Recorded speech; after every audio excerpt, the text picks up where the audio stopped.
ओम श्री साई नाथाय नमो नमः। श्री साई सचरित्र अध्याय 3। पाठन करता तरुण व्यास। जैसा कि गत अध्याय में वर्णन किया जा चुका है कि बाबा ने सचरित्र लिखने की अनुमति देते हुए कहा कि सचरित्र लिखने के लिए मेरी पूर्ण अनुमति है। तुम अपना मन स्थिर कर मेरे वचनों में श्रद्धा रखो और निर्भय होकर कर्तव्य पालन करते रहो। यदि मेरी लीलाएं लिखी गई तो अविद्या का नाश होगा और ध्यान और भक्ति पूर्वक श्रवण किया गया तो दैहिक बुद्धि नष्ट होकर भक्ति और प्रेम की तीव्र लहर प्रवाहित होगी, और जो इन लीलाओं की अधिक गहराई तक खोज करेगा उसे ज्ञान रूपी अमूल्य रत्न की प्राप्ति हो जाएगी। इन वचनों को सुनकर हेमाड़ पंत को अति हर्ष हुआ और वो निर्भय हो गए।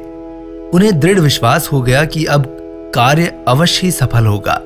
बाबा ने श्यामा की ओर दृष्टिपात कर कहा, जो प्रेम पूर्वक मेरा नाम स्मरण करेगा मैं उसकी समस्त इच्छाएं पूर्ण कर दूंगा। उसकी भक्ति में उत्तरोत्तर वृद्धि होगी। जो मेरे चरित्र और कृत्यों का श्रद्धा पूर्वक गायन करेगा उसकी मैं हर प्रकार से सदैव सहायता करूंगा। जो भक्तगण हृदय और प्राणों से मुझे चाहते हैं उन्हें मेरी कथाएं श्रवण कर प्रसन्नता होगी। विश्वास रखो कि जो मेरी लीलाओं का कीर्तन करेगा उसे परमानंद और चिर संतोष की उपलब्धि हो जाएगी।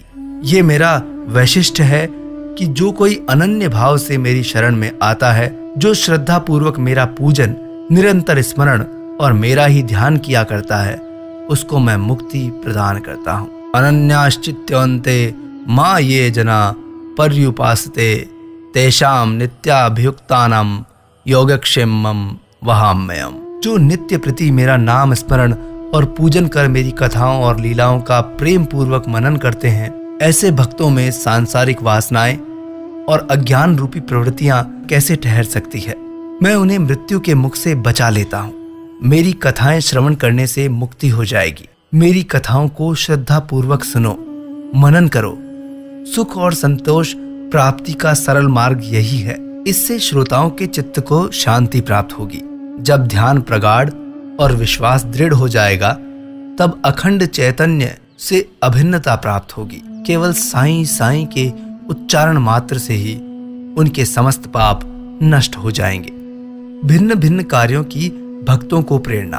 भगवान अपने किसी भक्त को मंदिर, मठ, किसी को नदी के तीर पर घाट बनवाने या किसी को तीर्थ पर्यटन करने और किसी को भगवत कीर्तन करने और भिन्न भिन्न कार्य करने की प्रेरणा देते हैं, परंतु उन्होंने मुझे साईं सचरित्र लिखने की प्रेरणा दी और आज मुझे यानी तरुण व्यास को साईं सचरित्र का कीर्तन करने की प्रेरणा दी। हेमाड़ पंत लिखते हैं कि किसी भी विद्या का पूर्ण ज्ञान न होने के कारण मैं इस कार्य के लिए सर्वथा अयोग्य था, अतः मुझे इस दुष्कर कार्य का दुस्साहस क्यों करना चाहिए। श्री साईं महाराज की यथार्थ जीवनी का वर्णन करने का सामर्थ्य किसे है?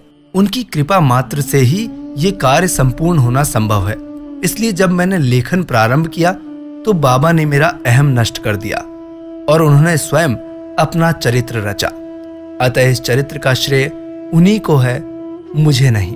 और जिस प्रकार हेमाड़ पंत ने कहा वैसा ही मैं भी कहता हूं कि मुझे बोलना नहीं आता, खुद बाबा कर रहे हैं और मैं निमित्त मात्र हूं। हेमाड़ पंत कहते हैं कि जन्मतः ब्राह्मण होते हुए भी मैं दिव्य चक्षु विहीन था, अतः साईं सचरित्र लिखने में सर्वथा अयोग्य था। परंतु श्री हरि कृपा से क्या संभव नहीं है।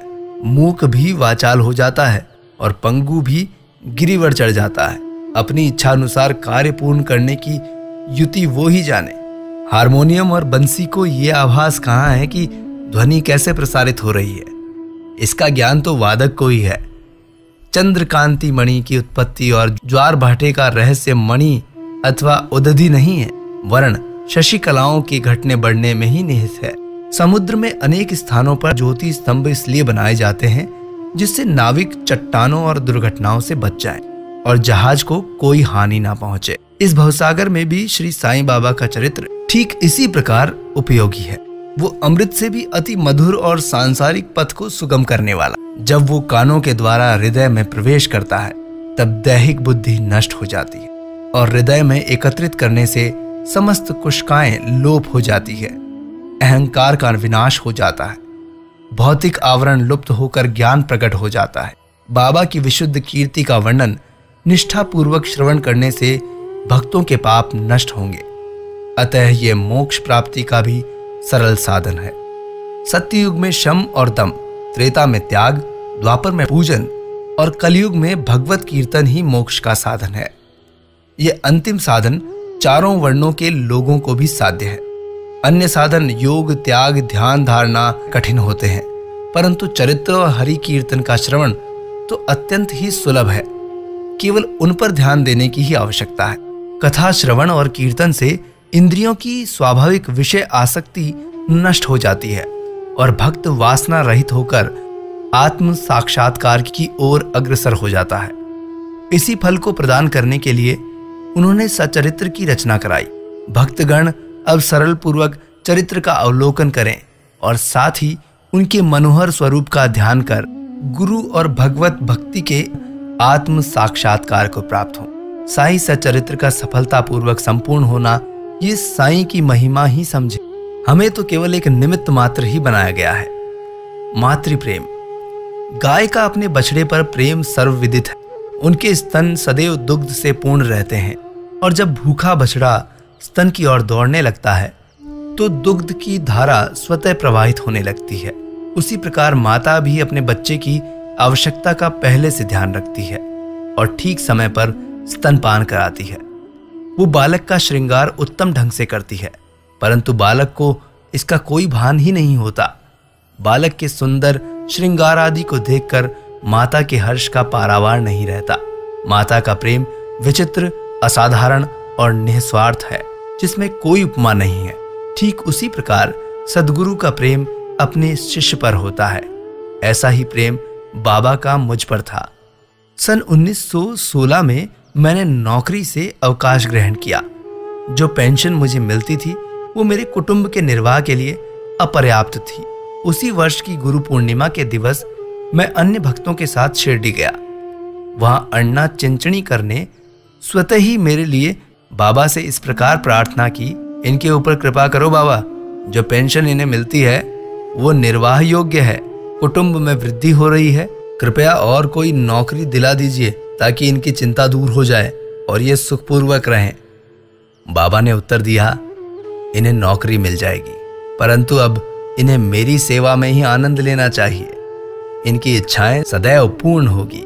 इन्हें अपना ध्यान मेरी ओर आकर्षित कर अधार्मिक और दुष्ट जनों की संगति से दूर रहना चाहिए। इन्हें सबसे दया और नम्रता का बर्ताव और अंतःकरण में मेरी उपासना करनी चाहिए। यदि वो इस प्रकार आचरण कर सकें तो नित्यानंद के अधिकारी हो जाएंगे। रोहिला की कथा। यह कथा श्री साईं बाबा के समस्त प्राणियों पर समान प्रेम की सूचक है। एक समय रोहिला जाति का एक मनुष्य शिरडी में आया। वो ऊंचा, पूरा, सुदृढ़ और सुगठित शरीर का व्यक्ति था। बाबा के प्रेम से मुग्ध होकर वो शिरडी में ही रहने लगा। वो आठों प्रहर अपने उच्च और कर्कश आवाज में कुरान शरीफ के कलमे पढ़ता था और अल्लाह अकबर के नारे लगाता था। शिरडी के अधिकांश लोग खेतों में दिन भर काम करने के पश्चात जब रात्रि में घर लौटते तो रोहिला की कर्कश पुकारें उनका स्वागत करती थी।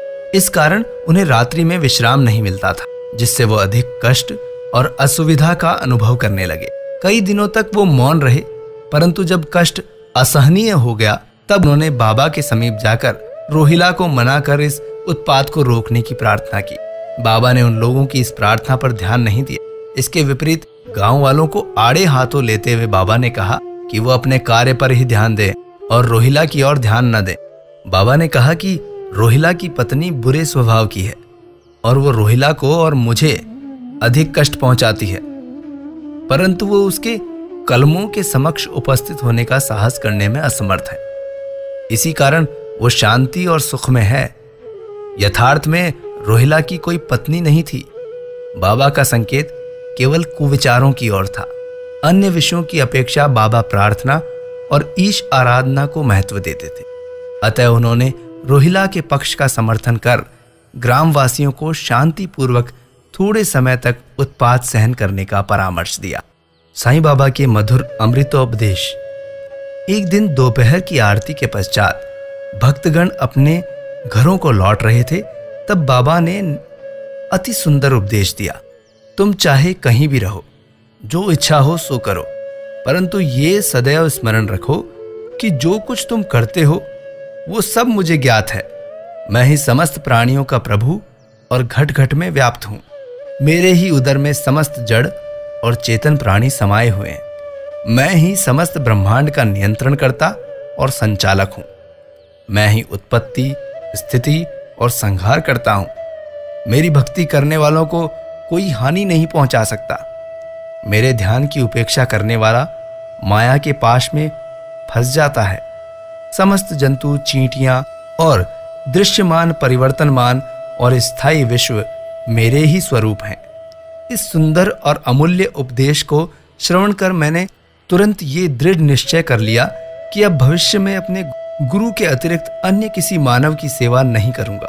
तुझे नौकरी मिल जाएगी।